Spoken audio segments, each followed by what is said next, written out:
going to tell you the truth. And Chosen One was right yesterday when he said we all had racist thoughts at one time. You know, Darryl said he never did, but come on. You know what I'm saying? I believe that's true. let me give you a personal story about me so that you can see that I've been there, I've done that. When I talk about Mel Gibson, I'm not talking out of my ass. So let me give a personal story out there. And I swear to God, I didn't make this up. This is history from me.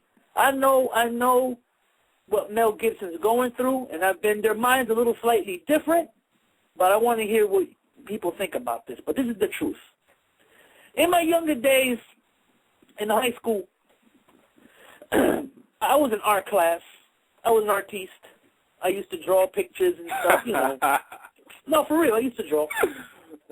And my art teacher, and I remember her name because this whole situation was ugly. My art teacher was a lady by the name of Mrs. Wallerstein, all right, a Jewish lady, okay? Right. Well, one day, she's over there in the class, and she starts talking about some artist, some guy, who did a painting of Jesus and the controversy, because the guy did the art, the painting of Jesus, with urine. And Miss Wallerstein thought this was okay. She said, hey, freedom of speech, you know, this guy had the right to do this. And you probably can find this guy online. Google it.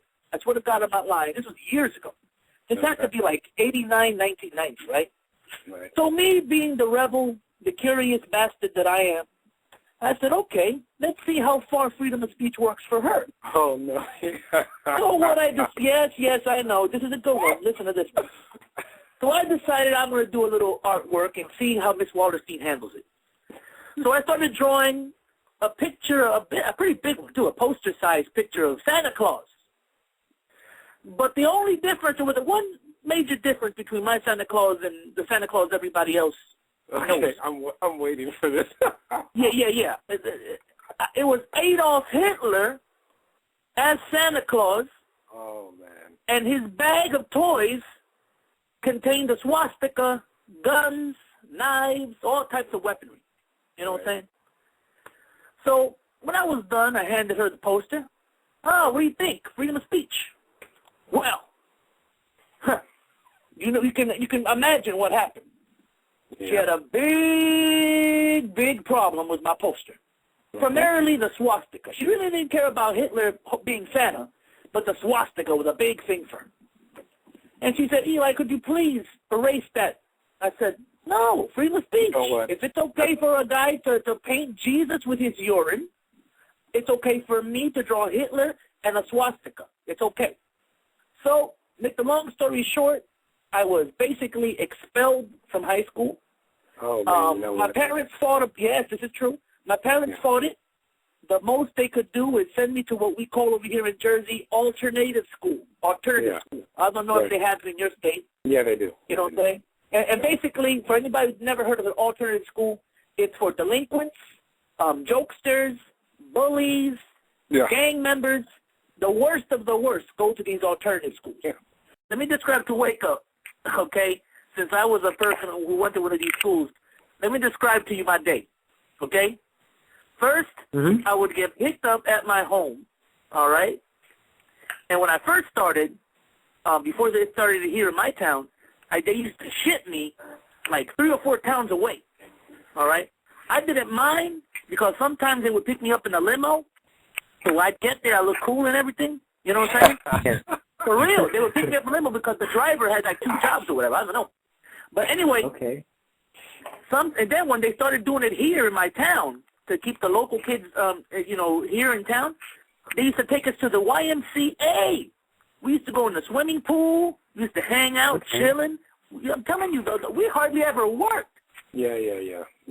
And then we also went to the bowling alleys. I remember that. We had mad fun. We used to we used to get into fights. I mean, real physical fights.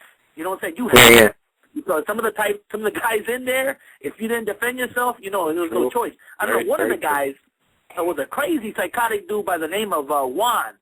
This cat, all right, he actually was about to fight our principal of the high school, right? outside and shit. He stood up. Yeah, listen, this cat and his brothers come from Connecticut, so they were even worse. They were nuts. You know what I'm saying?